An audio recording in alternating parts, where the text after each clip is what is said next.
Halo semuanya, sawadee-krap, selamat datang kembali di segmen analisa. Kembali kita update terkait dengan perkembangan kasus Brigadir Joshua.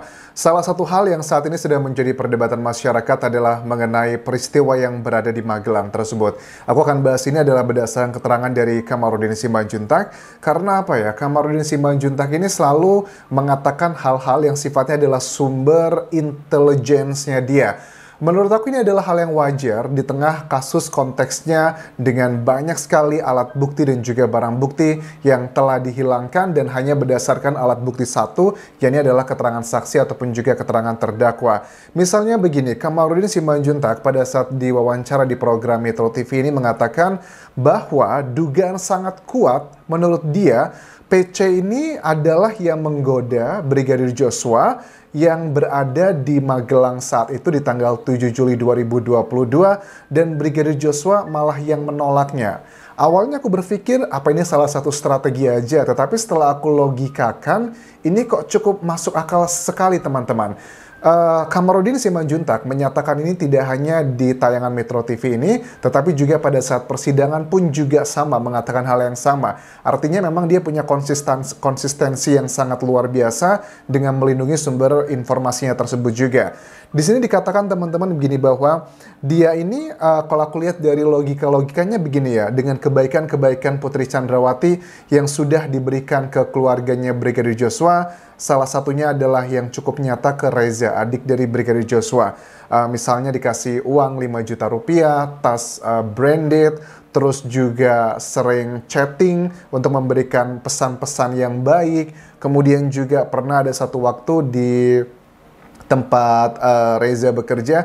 Ternyata setelah aku cek di sini, Reza ini menurut Kamarudin Simanjuntak posisi dia sebagai Yanma ya di Jakarta. Nah, Yanma kan boleh dibilang posisi yang sebenarnya bukan yang diinginkan oleh banyak anggota Polri. Makanya dia mau pindah ke Jambi juga karena mungkin akan mendapatkan yang lebih fungsional, terus juga dekat sama keluarga, itu lebih hitung-hitungannya lebih banyak untungnya kalau dipindahkan ke situ. Dan ternyata itu diwujudkan oleh Putri Chandrawati yang notabene merupakan keinginan dari Brigadir Joshua sendiri. Itu kan ada banyak kebaikan-kebaikan di situ. Bahkan ada salah satu momen Reza mengatakan pada saat diwawancara di tayangan Kompas TV di Rosiana Silalahia, program Rosi, itu kan Reza mengatakan bahwa saya itu pernah ketemu sama Ibu Putri di depan ibu-ibu Bayangkara yang lainnya, dipanggil, dipeluk seperti anak, terus dikatakan, ini anak saya emaknya, lihat ini ganteng dan sebagainya. Intinya memuji. Artinya kan memang begitu baiknya ya Putri Chandrawati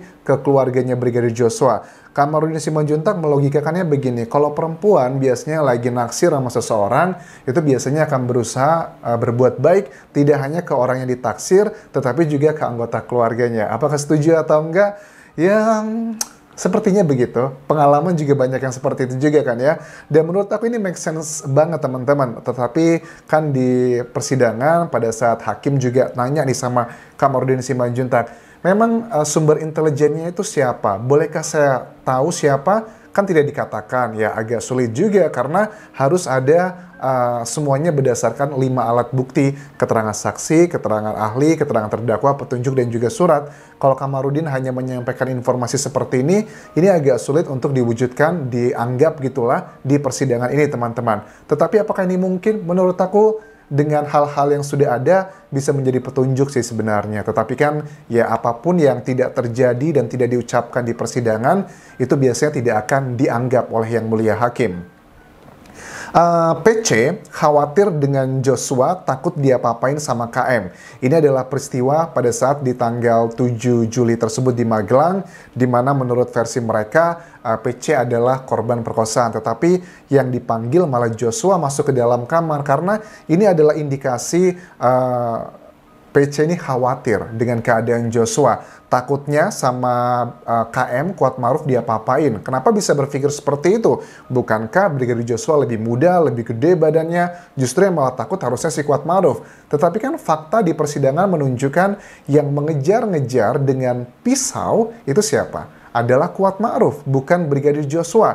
Yang ini juga dijadikan alasan oleh Bribka RR untuk mengamankan 2 senjata miliknya Brigadir Joshua. Katanya bukan rangkaian untuk pembunuhan berencana, tetapi adalah inisiatif pribadi saja biar tidak terjadi hal yang tidak diinginkan. PC akhirnya meminta Bribka RR untuk memanggil Brigadir Joshua. Akhirnya setelah dibujuk, akhirnya mau. Kok aneh ya? Maksudnya gini, kan kita ada keterangan dari kuasa hukumnya Kuatma'ruf mengatakan awalnya Brigadir Joshua itu pada saat dikatakan oleh Bribka RR dipanggil ibu, dia menolak, diem aja nggak mau. Akhirnya dibujuk, diajak ngobrol, akhirnya masuk. Mau ngobrol sekitar 15 menit di kamarnya Putri Chandrawati. Kalau memang ini, aduh, logikanya nggak masuk deh. Aku misalnya aku jadi pelaku pemerkosaan gitu ya, korbannya aku perkosa gitu, terus tiba-tiba dia bilang, panggil dong dia masuk, nggak mau, aku nggak mau masuk. yang ada harusnya logika berpikirnya, seandainya gini ya, PC, aduh aku nggak mau ngomong lagi dengan dia, kamu aja yang ngomong. Kan mau disampaikan dalam keterangan mereka kan, bahwa kamu saya maafkan, tapi kamu harus resign, mengundurkan diri. Harusnya kalau memang PC adalah beneran korban yang diperkosa, dia bisa sampaikan ini ke Bribka RR atau ke Kuatma'ruf, tolong sampaikan ini ke Brigadir Joshua. Saya maafkan dia, tetapi dia harus resign. Angkat kaki sekarang juga, nggak usah bareng sama saya lagi. Langsung mundur, langsung pulang aja ke Jakarta, bla bla bla. You know lah ya, kayak diusir begitu. Tetapi ini justru malah kebalik gitu kan ya. Mungkin mereka pada saat merencanakan perencanaan ini, karena terburu-buru, nggak memikirkan secara utuh, komprehensif, kondisi-kondisinya, justru malah bertolak belakang dengan logika. Menurut aku, itu adalah petunjuk yang sangat kuat. Mudah-mudahan yang mulia hakim juga mempertimbangkan hal yang seperti ini yang memang secara bukti agak sulit untuk dibuktikan di persidangan, tetapi kan ada juga alat bukti itu ada petunjuk ya teman-teman ya. Maksudnya petunjuk itu kan gabungan dari dua alat bukti, misalnya adalah keterangan saksi. Nah, dari keterangan saksi ini kan juga dilihat konteksnya. Mungkin nggak ya kalau orang yang habis diperkosa justru malah dia yang maksa si pelakunya untuk ketemu, untuk ngobrol. Itu sudah tidak masuk akal sama sekali. Tetapi kalau menurut kalian masuk akal kok Anjas? Ya, boleh kalian tuliskan analisanya di kolom komentar video ini. Kenapa kok yang dilakukan Putri Chandrawati itu masuk akal? Ya, bisa menjadi bahan inspirasi aku untuk pembahasan berikutnya.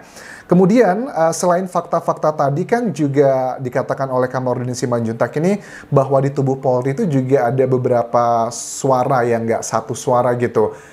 Intinya ada dua lah kalau aku tangkap di sini. Yang pertama adalah ingin mengungkap kasus ini tetapi dipilih yang kroco-kroco aja, nggak yang jabatan tinggi-tinggi gitu. Ada juga yang berpikir bahwa yang Polri itu sudah apapun jabatan dia, si oknum tersebut, pokoknya kalau memang dia terlibat akan diungkap semuanya. Jadi itu adalah masih dualisme di tubuh Polri menurut Kamarudin Simanjuntak terkait dengan kasus dari Brigadir Joshua ini.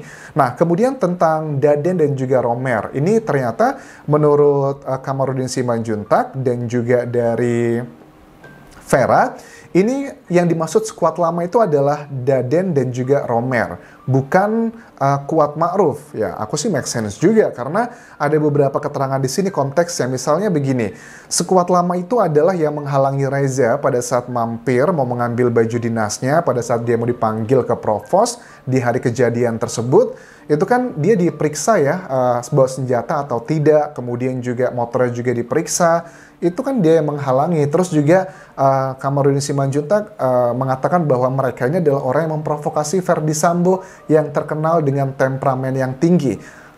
Keterangannya apa Anjas? Kok bisa merujuk ke sana? Pertama katanya Kamarudin Simanjuntak, dia ini yang lapor ke Ferdy Sambo bahwa Brigadir Joshua pernah menodongkan pistol ke fotonya Ferdy Sambo. Itu jelas tidak masuk akal. Karena kita ketahui juga ternyata kan ya mereka sudah tidak lagi banyak interaksi sih menurut aku, karena rumahnya Ferdy Sambo dan Putri Chandrawati sudah berbeda kan ya, sudah kita bahas berkali-kali.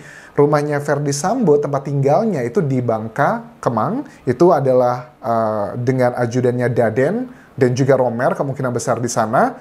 Kayaknya Romer bukan deh, yang ajudannya itu menurut aku adalah si Daden doang, karena Romer ini adalah partner untuk Bribka RR ya, buat menjaga anak-anak yang di Magelang. Sedangkan Putri Chandrawati kan tempat tinggalnya berada di rumah pribadi di Jakarta Selatan tersebut, yang juga dekat dengan kos-kosannya Reza sendiri. Nah, itu kan mereka sudah jarang sekali berkomunikasi, sudah jarang sekali terlihat. Bahkan Reza juga mengatakan selama dia main ke sana dari siang sampai sore tidak pernah ngobrol secara langsung atau ngeliat ada Verdi Sambo di rumah tersebut. Jadi kalian sudah ngerti arahnya kemana. Terus juga mereka ini memprovokasi tentang parfum. Katanya parfumnya Joshua itu kok mirip sama parfumnya Putri Chandrawati. Bahkan dikatakan dia tuh pakai parfumnya Ibu PC, nggak sopan sekali katanya. Well, ini adalah keterangan dari saksi ya, memang termasuk bagian alat bukti. Tetapi kan ini adalah bagian-bagian yang dibutuhkan logika berpikir dari Yang Mulia Hakim, karena kita harus paham juga pada saat hakim itu memiliki keyakinan, harusnya itu diawali dengan fakta-fakta dan juga logika berpikir yang manusia pada umumnya.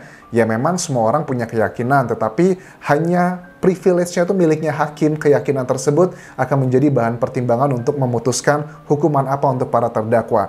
Kalau logika dari hakim ini terlalu jauh berbeda dengan logika manusia pada umumnya, kita mempertanyakan ada apa ini? Apakah kita yang terlalu lugu ataukah hakim yang terlalu advance? Ya kita akan coba lihat nanti hasil putusannya seperti apa. Obrolan ini adalah berasal dari Vera tentang skuad lama tadi, teman-teman. Dikatakan Vera di sini adalah itu terjadi di tanggal 7 Juli 2022 sekitar jam setengah 9 malam. 7 Juli 2022 ini adalah peristiwa setelah terjadinya yang klaim dari pihaknya Putri Chandrawati yang dia dikatakannya adalah jadi korban perkosaan gitu. Setengah 9 malam dia mengatakan begini, tiba-tiba nelpon setelah berkali-kali miss call tidak diangkat, akhirnya nelpon berhasil di jam setengah 9 malam tersebut. Dia langsung ngomong ke Vera, kurang ajar, sambil emosi katanya. Kurang ajar orang ini, ibu sakit dan aku dituduh bikin ibu sakit. Sakit apa bang? Nggak tahu. Emang abang ngapain ibu? Mukulin dia kah? Ya enggak lah dek, aku diancam kalau berani naik ke atas ku bunuh kau.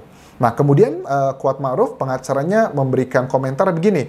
Maksudnya naik ke atas itu adalah begini, karena yang di kebiasaan di keluarga ini katanya begini. Kalau yang naik ke atas itu tidak boleh semua orang, karena itu adalah kamar pribadinya FS dan juga PC. Hanya orang yang boleh naik ke atas kalau dipanggil aja begitu. Itu adalah alibinya.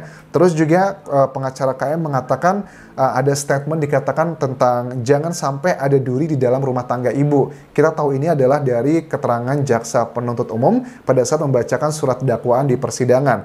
Maksudnya diklarifikasi sama pengacara KM ini adalah begini. Itu adalah maksudnya karena kami itu ajudan sudah dianggap seperti keluarga sendiri. Makanya saya mengatakan hal seperti itu, bukan berarti ada hubungan ketiga dan seperti itu.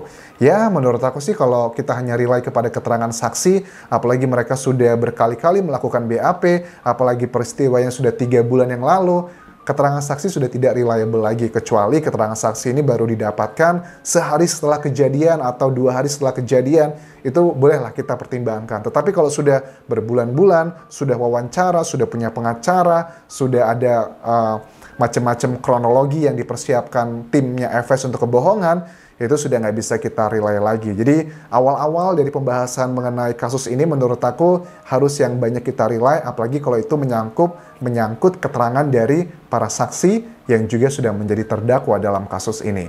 Terima kasih sudah menonton, sampai ketemu lagi di video berikutnya. Tinggalkan like dan juga komen, serta subscribe channel YouTube ini. Juga please follow Instagram dan juga Facebook pageku Dian Jasa Asmara. Kapun kerap semuanya, bye-bye.